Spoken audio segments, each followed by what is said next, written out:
When you don't have 20 minutes to watch a full review and you're not looking for how to play or an hour-long playthrough, and let's be honest, when the interest is a little lower too, that's why we have 6 small box games for you. Hey, I'm Alex Radical from Board Game Co, and this is my 6 small box game review series. I do wonder if publishers are not thrilled when I say, let's be honest, if the interest is a little lower too. I do wonder if that line is disrespectful, but it's not meant to be disrespectful. At the end of the day, most small box games do have less general interest. These are no Unconscious Minds, Primals, or Darwin's Journey. These are smaller games. They can be good games. Sometimes there's very good games in this series. There is less interest. That said, we're going to go ahead and give quick reviews for these 6 small box games. Let's go ahead and go into this.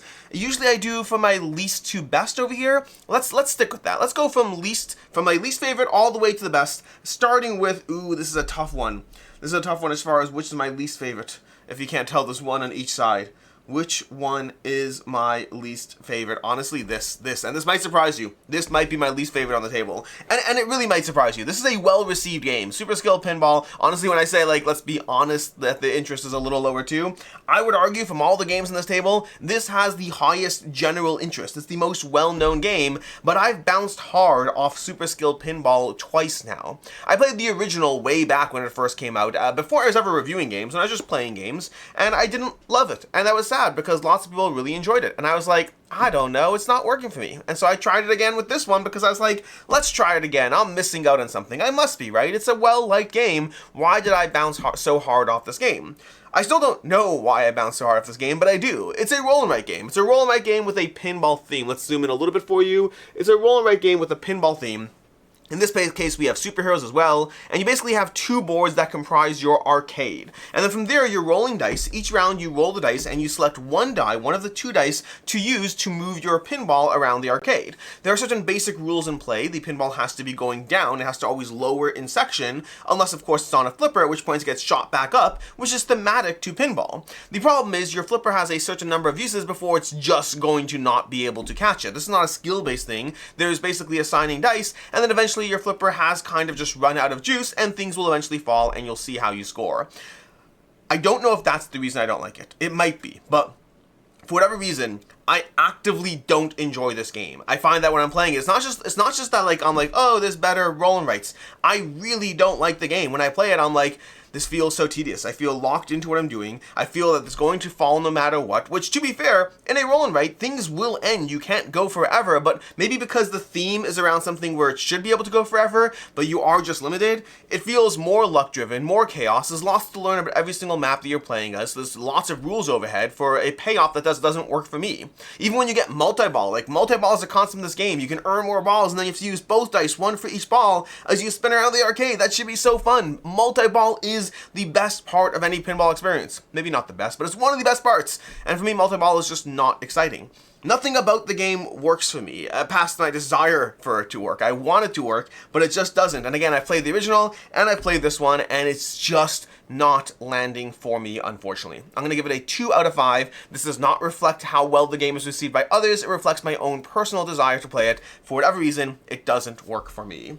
Coming in next to the game on the other side, because I said there is a game on this side, this is Creepshow. Creepshow, the suspense-building game. This is, again, it's going to have, let's go through it. It's from Skybound. It's a horror-themed push-your-luck game. The basic idea is you have these villains. You're going to go through a sequence of minor villains, then a major villain, and you are creating these story arcs. You're going to have story cards that you're playing from your hand that are going to go into the current arc 1, 2, or 3 of the story. And they all have some thematic flavor text. The villain rises from the grave, or something a little less intense in round 1. And then they have a degree of path cards. Path cards are a nice little choice there, and they're going to be escalating into further arcs until you eventually have a conclusion, an ending, where you can place an ending, either the face-up one or from the deck. You don't need to know these details. And you're basically going to resolve how much suspense has been added to these to the story arc you're playing as. Because you're going to be adding cards face down, suspense cards, but so are the other players. And there's a degree of trying to constantly choose whether you're adding to a pile or whether you're revealing it and trying to get the results you want based on some degree of bluffing, some degree of push your luck, and some degree of agency. It has nice little things going on it in terms of the villains. The minor villains are cute. They start off this is a neighborhood bully, and then there's a little an angry businessman, and then there's a insane millionaire. There's an escalation to the villains, which is a nice arc to the game. And there's these different story arcs that you're adding cards to, and it has this nice flavor text kind of thing going on where you have these kind of stories that don't actually necessarily tie into each other. The way the game plays, you're just going to be adding cards, so the flavor text on a card might be nice, but you're creating these incomprehensible stories, or sometimes comprehensible stories. All that's just fun. I don't care. That's the zaniness of the experience, and honestly, it's the best part. To me, the actual game itself is a more complicated push your luck game than what I'm personally looking for. Like, Flip 7. Flip 7 has been incredibly well received this past year. Everyone loves it. And one of the reasons Flip 7 is so good is because it's a push your luck game that is so ridiculously simple and straightforward. Creepshow is needlessly complicated considering how much of a payoff there is in the actual game itself. It's not even that the game itself is that bad. It isn't, but it is so needlessly complicated considering you're left with a game that has the strategic depth of Flip 7, but they added a whole lot more rules in the way of the experience. And that's why it's getting a rating as low as it is. The rating for this is going to come in at a 2 out of 5 as well, although this one, I probably enjoy the experience, I enjoy the experience more than I do Super Skilled Pinball, which is why this came in lower, but it's also getting dinged because the experience itself is just whatever, but it has a lot of rules complexity. Not a lot of rules complexity, but for a game that has this little going on to it, it manages to be significantly more complicated than it should be. So Creepshow, the suspense building game, it's a miss for me. If you're specifically looking for something that will be like maybe fun in the Halloween spooky season, maybe I can see you playing this one, but otherwise I would recommend passing on it. Moving on from there, let's go to our next one, which is going to be Nevermind. Nevermind's an interesting one. Nevermind is it's very interesting. Let's talk about it. Nevermind is a thematic game about, being mindful of your thoughts, of meditation. It's a solo experience. I highly recommend putting some Zen music on in the background as you go through the experience. But the basic idea is you have this playmat. It's in the box, by the way. It's a folded playmat, and then you have these different sets of cards that just have different images on them. But then these thoughts are popping into your mind, which represents by flipping over cards. And there's 5 different stages of these thoughts as far as completely controlling the thought versus seeing the thought actually have control, becoming a full distraction for you. But meanwhile, the basic game arc is every single round you're going to flip a card that defines which of these 9 cards flips into a distraction. The problem is when the game starts off, the opponent you're playing as has more actions than you do. Without getting too much into the technical aspect of it, let's just put it, to put it simply, you can often reduce a thought by 1 step on your turn, but the game can sometimes increase a thought by 2 steps on their turn, which means sometimes you're just playing a tit for tat. I reduce, you increase. But other times you reduce and they increase twice, which means you're playing a losing game, at least at first. Whenever the game escalates to a higher tier, you're going to start running out of time, but as much as you're running out of time, which is the way you lose the game, time is also the thing you're going to use in your favor, because when the game is hitting you on your time, it's not actually decreasing the board state itself. And so you want to use that in your favor to start getting locked cards, and locked cards will eventually get you to a point where the game is wasting turns, not being able to do anything on a locked card, allowing you to play a game of catch-up. The whole thing actually works pretty decently, and then once you're done with that, this reminds me of the Oniverse in the sense that once you're done with the base game, there's all these escalations, like 6 level of escalations, adding 1 rule at a time to increase the complexity and strategic depth that all add nicely to the experience. So this all might sound pretty positive, but here's where you lose me, because I'm going to come in rating-wise at a 2.5 out of 5, although there's 2 reasons for that. The first reason, it would be a 3. It would be a 3. The reason, let's start with why it's getting dinged half a point. It's getting dinged half a point because I found, again, the rules unnecessarily complicated, although you could argue it's necessary. We'll talk about why in a second. But for me, I found the rules unnecessarily complicated given the actual experience at play. And a big part of that is because the game has all these terms for the naming the various stages of thought, which could otherwise be level 1, level 2, level 3, level 4, level 5, which would work thematically to tell you everything that's going on. But unfortunately, when you're playing the game, you have all these rule stuff that reference the actual, why are these cards, are these, what's happening here? Why are these not stacking well? Anyways, you have all these cards and abilities that reference specific levels of thoughts that you need to be mindful of as far as what you're doing. And so the game says, oh, well, this is a distraction. Turn a distraction into I don't even remember, an actual thought, a musing. I can't remember the names because it doesn't work for me.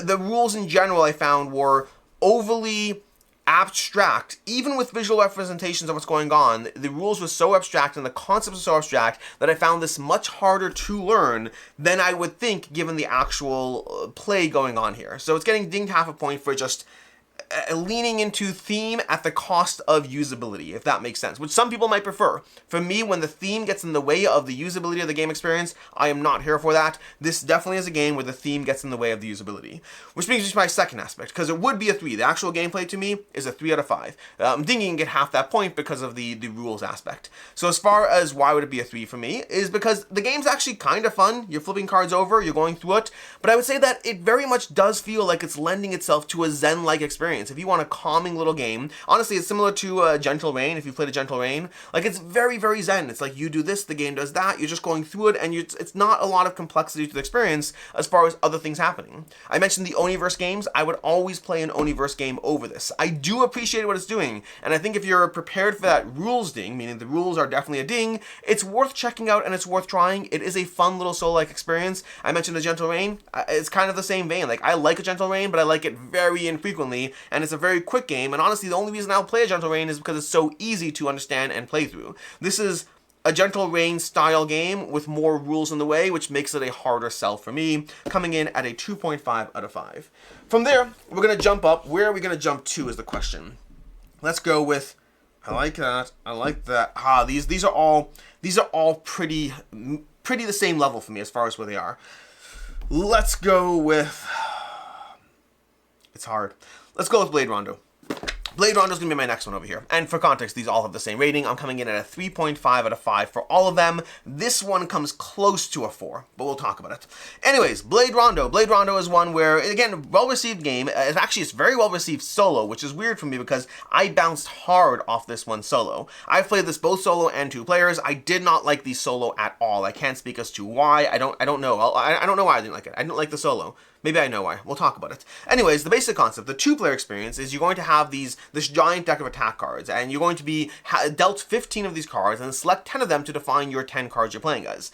And then from there, you're going head-to-head with the opponent, where your energy creeps up by 1 each round, so you can do more and more each round, and your cards all have energy costs. And most of the cards, when you play them, they come back to you. So I might hit you with a magic attack, dealing 3 damage to you, and I'm going to have that card back in my hand next turn. So you're slowly learning the things I can do as we play, but as I get higher and higher in the amount I can spend each turn, suddenly you're going to see my 5-cost card that's going to come out of nowhere that you weren't prepared for. So there's a degree of learning your opponents while you start prepping for a slow escalation in the game. And I really like that core concept of what it's doing. I do find it always has a little bit of a slow ramp up. The main ding I have against a 2-player experience is I find the first 50% of the game is just ramp up before it rapidly escalates into someone losing the game. And that means that a good half of the time I play this game, I feel like I'm going through the motions of build up as opposed to a ton of actual depth to it. Granted, you might be an expert Blade Rondo player and can tell me all the reasons I'm wrong. Perhaps. For me, it feels very similar the first half of each game I play, and only the second half do I really feel like I'm making more interesting decisions. The solo mode gives you a solo character that's going to have a way that they act, and then you're playing against them. And I think I just found it less rewarding. Win or lose, I just don't find the mind game of playing against a player to be as rewarding in the way the solo mode works here. And that's not true for all games. Many times I like a lot of solo modes. This one didn't work for me as well. Overall, I enjoy Blade Rondo. My main complaint, like I said already, is half the game does feel pretty samey every time I play it. I'm going to give it a 3.5 out of 5.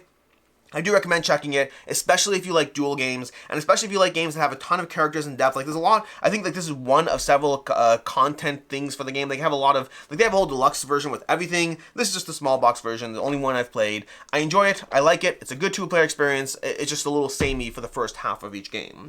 Coming in next, we're going to go with Oasis. Desperate Oasis, a tactical card game for 2 players. In Desperate Oasis, what you're doing is you're laying out a row of 5 Oases that are going to be different in terms of their scoring ability, range, I think as high as 4 points if I'm not mistaken, but as low as -2 points. And then every round you're going to have a hand of animal cards that all have their own abilities, and you're playing them into these lanes to win them or perhaps lose them, because you don't want the -2 points Oasis. You can do this across 3 rounds until the players have scored their Oasis and see how many points you get. The intricacy of the game, though, comes from the animal cards, because on your turn you can either play 1 card face down, although you can't have more than 1 face down card more than your opponent. This is very similar to Battle Line. Like, I feel this has to have been inspired by Battle Line. There's a lot lot of similarities going on there. Separately from there, you're going to play either that, you can play 2 cards into your own side, or 1 card into your opponent's side, which means if you want them to win that -2 points, go ahead and play a giant elephant on their side, because the only thing that stops an elephant is, I can't remember the name of it, but there's a little creature that stops the elephant from being worth anything, but I'm not going to play that on my side, because I don't care. Then again, you can play it on my side, so there's this whole little game going on of playing cards on your side, on your opponent's side, or face down. But also, like animals attract like animals. When you play a card down onto one of these lanes, it will pull similar animals from adjacent lanes, and sometimes even from your opponent's side if you play it on the right Oasis cards, which really lends to a little bit of a mind game as trying to figure out which animals are in play, how to stagger things so you can pull things out of the way, how to pull things from your opponent's side. Like, there's a lot of interesting decisions going on here, particularly around pulling things on your opponent's side, or pulling things on your side, or playing cards to your opponent's side, all of which really, combined with the animal abilities, there's like 6 or 7 different animals, and they all have different abilities, it really lends to itself to a very interesting lane battling system. It does feel heavily inspired by Battleline. I don't know if it was, but I get those vibes from it. But ultimately, it's a good lane battling system that, for me, it's good. It's good. It does what it's supposed to do. So why the 3.5 out of 5? It's good. I do feel that the game itself is a little samey. I feel that in the lane battling genre, there are so many other games I'd rather play over this that are just really, really higher up there for me. It does lend itself a little more to the chaos, but ultimately, I definitely did enjoy playing through Desperate Oasis. I think there's a lot of clever, interesting decisions going on here. For me, it's one of those games that I'm happy to have tried, happy to have had it in the rotation for a bit, but not one that I'm going to pick and prioritize over other lane battling systems. Which brings us to, lastly, we have Sardegna. Sardegna, designed by Stefan Dora. Stefan Dora from Crafty Games. This is an interesting game. First of all, the box is, watch this, okay, we're going to do the box over here. This is the box over here. We're going to pull off this box. Putting it back is going to be the confusing part. This is, we got this whole box where the magnetic part over here is all coming up, and then we have our box. The box now turns into the map and board for you. So you have this board over here that's completely constructed from the box. The hard part is remembering how to put it back, because this has to tuck into here, if I'm not mistaken. This tucks into here, and that wraps around, and that wraps around, but then this has to go into here like so. It interweaves. Is that how it goes? Nope, nope. Maybe like this, maybe like that. Maybe this goes interweaves like that. There we go. There we go. Nope, nope. I'm doing it wrong. I'm doing it wrong. It goes into it like there. Nope, nope. This is the worst part. I'm forgetting how to put this back on. It has to go like that, right? That has to go like that, which means that has to go like that, which means this has to go like that. There we go. I got it back on. Anyways, this game over here, past the unraveling box turning into a board, what is it called? Sardegna? Sardegna. Sardegna is a very interesting, how do I describe this game? You're basically trying to place cards from your hand. You're activating cards from your hand in order to control all the ways you're going to score points in the game. The main way you're going to score points, there are a bunch of ways, but the main way of scoring points is harvesting resources and then area control. But everything is determined by the 7 cards you can play each round. You have 7 cards, you play 1, and you have 6 left. Eventually, when a conflict is triggered by anyone, everyone will get their cards back. So if you've played games like Concordia where you can get your cards back when you play that one special card, that's similar here, except in this case, the single conflict triggers everyone pulling their cards back. And so there's a pacing of this game. There's 11 different conflicts on the board that will be giving you the 11 fights you're going to have. And those fights are going to be worth victory points for whoever has the most influence in the regions you're fighting in. Although, to be clear, the regions you're fighting in are often multiple, so a conflict will trigger multiple regions around a central area that you'll be scoring points for. And so it's all about seeing. You always see the next 2 conflicts coming up. So you're like, do I worry about that? Do I try to get area control over there? Or do I just start harvesting resources? Because there's different resources, goods, whatever you can harvest in the game, and the more of them you harvest, the more points you get. That first grapes token is worth 1 point, the second is worth 2, the third is worth 3, so you get an escalating number of points as you harvest these different resources, so you're playing that game too. But how do you harvest things? Having your farmers in the various fields. How do you do that? You also need a boat. All of these things also add influence to the fight going on. And so every round you're playing these cards and you're playing these cards to try to get more area control. And there's a trade-off between things that will give you chunks of points early on versus things that will give you more flexibility later on. That first time you place a farmer out on the board, it might be called peasants, I don't know, villager, peasants, I think it's called villagers. The first time you place a villager on the board, you get 1 villager. That's not nearly as strong as placing a tower down in a central region where you can get 3 area control over different regions. But later in the game, when you activate that villager card, you can move all your villagers. So getting your villagers out early is going to lose you points early game, but will give you a lot more control mid and late game. So there's all these trade-offs going on in the game, all based around trying to choose one of 7 cards to play in order to activate their ability and harvest resources, set yourself up for area control, control where the next battles are. There's a lot going on that is all very, very rewarding. I really enjoyed this one. I almost gave it a 4. Ultimately, I'm coming in at a 3.5, and the reason for that is, historically for me, small box games aren't games that last for me. I find small box experiences, it depends what they're doing. Games like Button Shy games, whole different conversation. Games like No Thanks Colorado, whole different conversation. When a game is trying to give me a big experience in a small box, I usually find myself just preferring the big experience over the small box. That said, this one, maybe I should keep this one.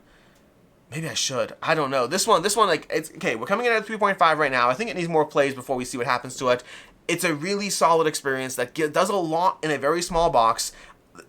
It's a good one. This is a good one. I enjoyed this one the most. I'm still coming in at a 3.5 right now. I try to round down when I'm not sure where I am in a game, but you can probably see the slight conflict in me because I do also like it and think it's really well done.